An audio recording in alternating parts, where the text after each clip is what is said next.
Alright, so today we are going to be mounting tires on the new, I'm standing right in front of it, Konig Dekagrams that we got for the Z. These are a new offering by Konig. They're in their full form line. So they're able to make them wider and a little bit stronger and still be at like an affordable price point. I really like these wheels because you kind of get that mix between like a forged and a cast wheel. It's lighter than a cast wheel and a little stronger than a cast wheel, but not as expensive as a forged wheel. So I really like their full form line. I'm stoked that they came out with this new design. I really like it. I like this little like concave pocket in the spokes. I'll show you guys more details later. And just huge shout out to Konig for sending these over. They support a lot of people in the drift community and in the YouTube community, a lot of the small guys like me. And that really says a lot about a company, in my opinion, the fact that they're helping guys like me out just to help us out, just so that like it helps us with our budget for tires and travel and all this stuff to go drive and make content or just drive. So I think it's so cool that they're willing to do that. Like, it just means so much to me, which is part of why I love running Konigs, aside from all of the like other many reasons why they're good wheels and I like their designs and etc. So anyway, what we're gonna do today is take these fronts off, my old fronts off, put them on the new fronts right here. We've got 9.5s for the front, 10.5s for the rear. Ironically, we're putting 265s on the 9.5 for the front, and then we're putting 235s on the rear. This is just, I'll explain this in a minute. We have another set of tires. I'll explain. But first, we need to get these tires swapped over. Oh, also, thanks to you guys, I did not forget valve stems. I asked in the last video if you guys could comment to remind me to get valve stems.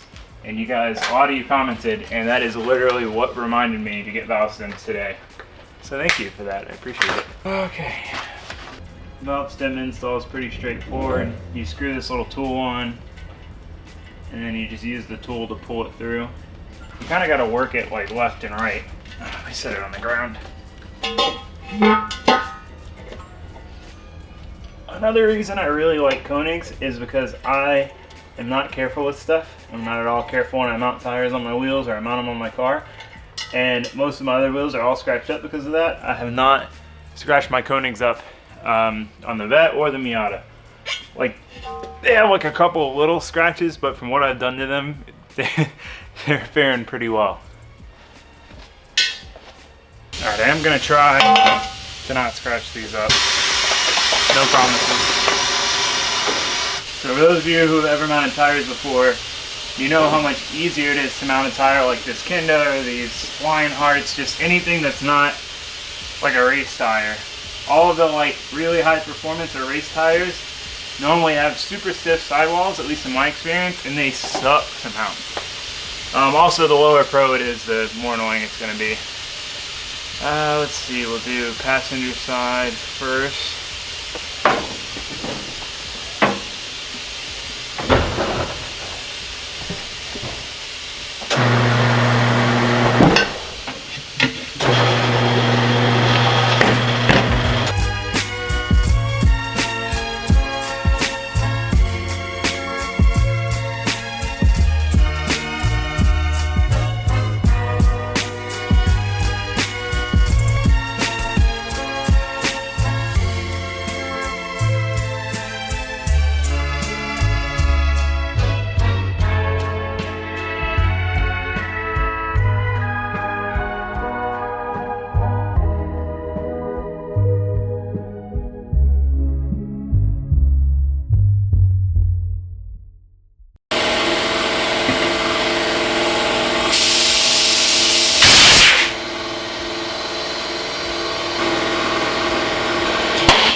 Alright, so you guys might be wondering, why, Taylor, are you running 265s in the front and 235s in the rear?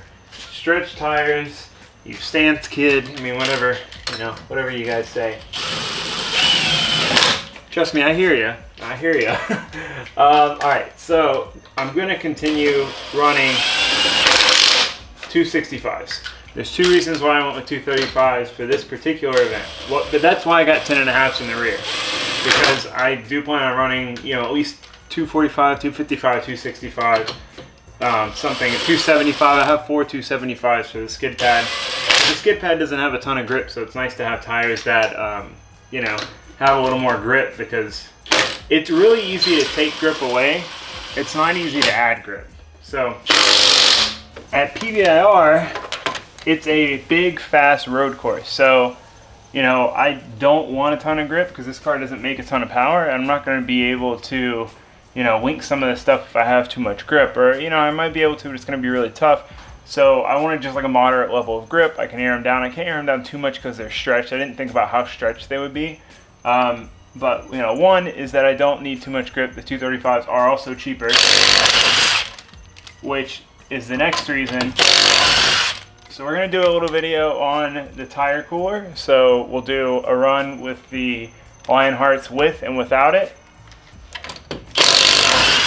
And when I say run, I mean we'll go through an entire set of tires with and without it and see how much more life we get with the tire sprayer. And for those of you that don't know, the tire sprayer is going to be used like after I've done drifting. Like for PBIR, for example, there's 2 straightaways. So on those straightaways, I'll spray the tires, then we'll keep drifting. So it'll hopefully help cool them down quickly. Look at that hot boy stretch. Using a Cheetah by yourself is difficult.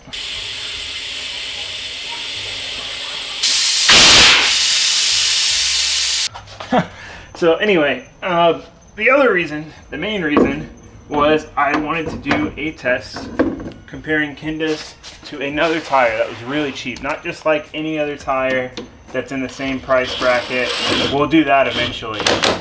You know, but I've kind of done that with the ATR Sports. I wanted to compare Kindes, same track, same day, same car, same time, same everything, same driver, and compare, see how many laps I get out of the Kindes and see how many laps I get out of the Lionhearts. And the reason I went 235 is because I was actually able to find really cheap tires in 235.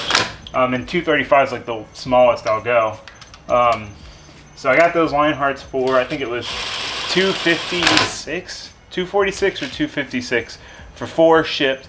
These Kindes, same size and everything, were 338, I think, for 4 shipped. So I can test and see and let you guys know whether we're just delusional and the Kindes like aren't that great, or if you know, they do indeed last way longer than everything else. I will say, based on mounting alone, the Lionhearts kind of suck. They really did not want to seat.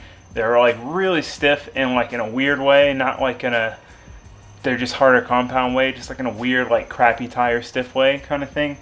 That is my experience. And yeah, they were just really tough to mount, really tough to seat the bead. Like it took like 45 PSI, which is less than it took to fully seat this stretch. So I don't know. I guess we'll see what happens. But we're gonna set this thing down. I gotta put the center caps on, put the other wheels on. We'll set this thing down and see how it looks. I'm pretty excited. I'm already liking the black wheel look. So I'm drilling another hole in this side skirt because it keeps falling off and the hole is like stripped. Drill a couple of them. Stepper bits are so amazing. If you don't own stepper bits yet, you're just missing out on life.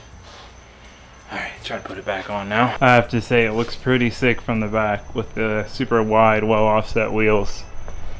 It just looks so much more aggressive. I can't put the side skirt on with the quick jacks under it the way I have them positioned. So we're gonna go, ow, just ran into my toolbox. We're gonna go ahead and lower it down and see how she looks.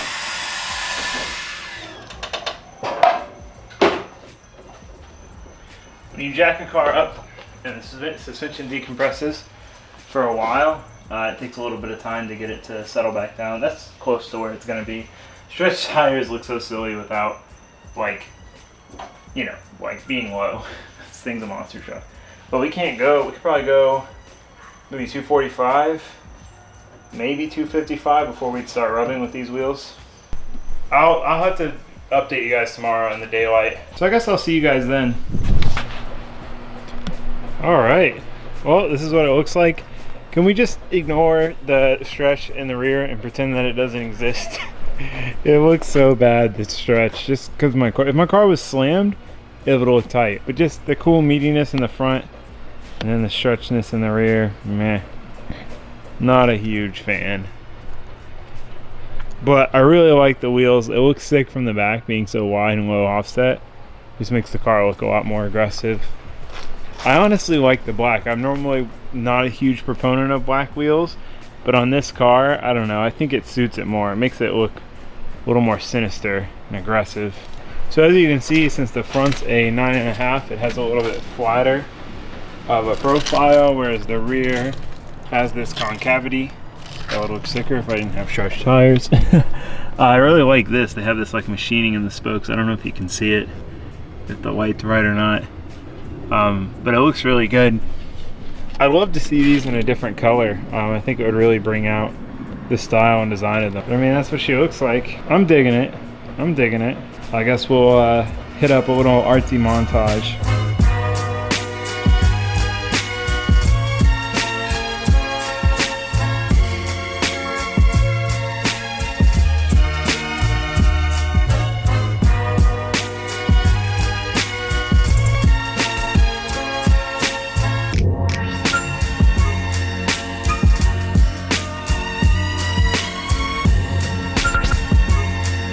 Alright guys, that's pretty much going to be it for the video. I just wanted to do a quick video showing you guys the wheels, and I'm pretty excited about them. I'm excited for the Z to have matching wheels. I'm excited to now have drift spares and not have to borrow Marco's. And I'm digging the new look with black wheels. So let me know what you guys think of it. Let me know what your thoughts are on the wheels. I'll post the specs and the links below to Konig's website. But that's going to be it for now. I got to get ready and head down to PBIR to go drive. So I've got a lot to do in a short amount of time so we can get there at a decent time. So I'll see you guys next time. Thanks for watching. Thanks for subscribing. Goodbye.